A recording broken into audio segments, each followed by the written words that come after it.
What's up, Eagle Brook students? My name is Gilliam, and I am the high school teaching pastor, and I am coming to you on YouTube. We have a YouTube channel. Make sure that you subscribe right now. Click that red button right down here and subscribe, because all of our messaging and online content is going to live right here. So this is your online home to all of our messages and all of the extra content like this video, and you're not... Hey, Rev students, I gotta talk to you for one quick second. This is our 9th through 12th grade students. We have Rev Retreat coming up so soon, and you have got to get registered. If you go to the Lino Lakes, Blaine, or Spring Lake Park campus, you are weekend 1. That's November 16th through the 18th. We're doing 2 weekends. So if you go to the Anoka, White Bear Lake, or Woodbury campus, then your weekend is November 30th through December 2nd. You are not going to want to miss this weekend. We're gonna go deep in our faith. We're gonna have a ton of fun, and I wanna see you and all of your friends there. So I wanna talk to you about fear. So when I was growing up, I was always afraid of tornadoes. I'm an adult and I'm still afraid of tornadoes. Like when a thunderstorm comes rolling in and I see it in the distance, I start to get like butterflies. I'm looking at the Doppler radar, whatever that means, and I am starting to panic. And all of that came from this one experience that I had when I was 10 years old. So I grew up in southern Ohio in this place that was nicknamed Tornado Valley. It had a reputation for producing some of the biggest tornadoes in our region. And so it was like mid-August, I was outside playing with my sister. We were on a trampoline, and then all of a sudden in the background, I start to hear this siren go off. And a few minutes later, my mom rushes out of the house and she screams at me and my sister to get inside as quickly as possible. So we run inside, and once we're in, my mom says, go to the bathroom, get in the tub, and start putting cushions on top of your head. Because apparently that's what you do when a tornado is gonna rip open your house and you don't have a basement to go to. So that's what we did. We went into the tub, we put blankets and pillows on top of ourselves, and we just then waited. We could start to hear the storm starting to beat up against our house, and we just sat there. And if I'm honest, the part that was scariest for me was sitting there not knowing what was going to happen next as the storm rolled in. We didn't know if the tornado was gonna rip our house apart or if it was gonna go over us. We didn't know what was coming next. And I think that this is what fear does best. It catches us in moments where we're not sure what's gonna happen. It catches us in moments with our friends or with our family or at home or at school where we're not sure what's going to happen next, and it captures us. It keeps us there. But there's really good news. The good news is that we are able to put our faith in Jesus and look beyond our fear and look straight into faith.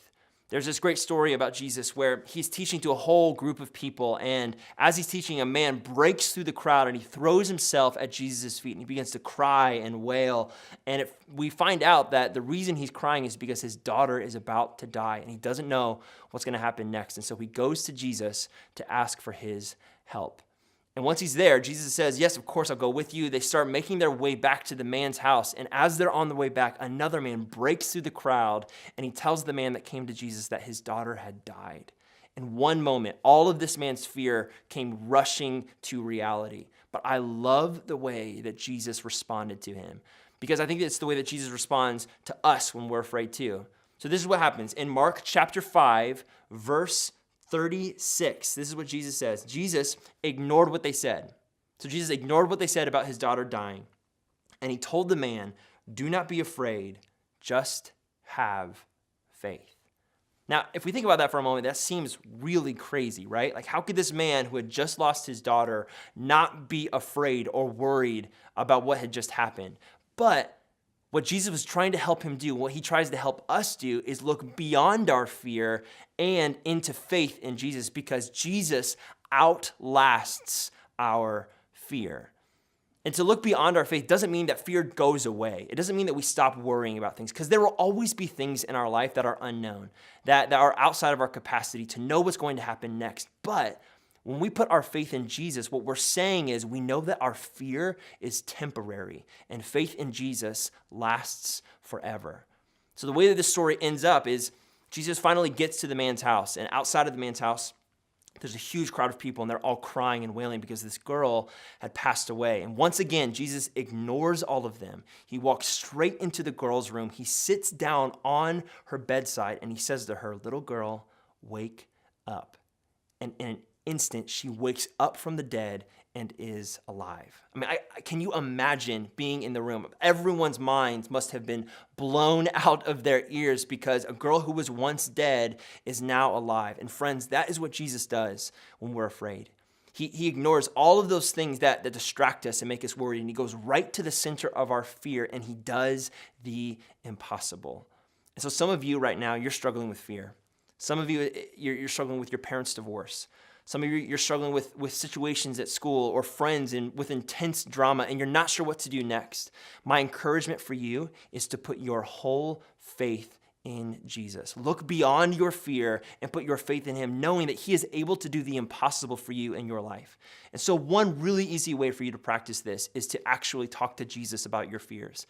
Today even, find some time where you can get away and you can actually talk to Jesus and say to him, Jesus, I am afraid of, and then you say whatever it is, whatever you're dealing with, whatever those unknowns are in your life, you talk to him about it. And then you say, please, Jesus, help me have faith in you because I know you outlast my fears. So I hope that was encouraging to you. I hope that you are able to look beyond your fears and into your faith in Jesus and find strength there, knowing that Jesus is able to do the impossible in your life. Well, hey, I hope to see all of you next week at Ground Zero and Revolution. Once again, make sure you hit that red button and subscribe for more videos like this. Thanks, Eagle Brook students. See ya. What I meant to say is this thing instead that I'm going to say right now. The man who said to the man's man, do you need to do the thing?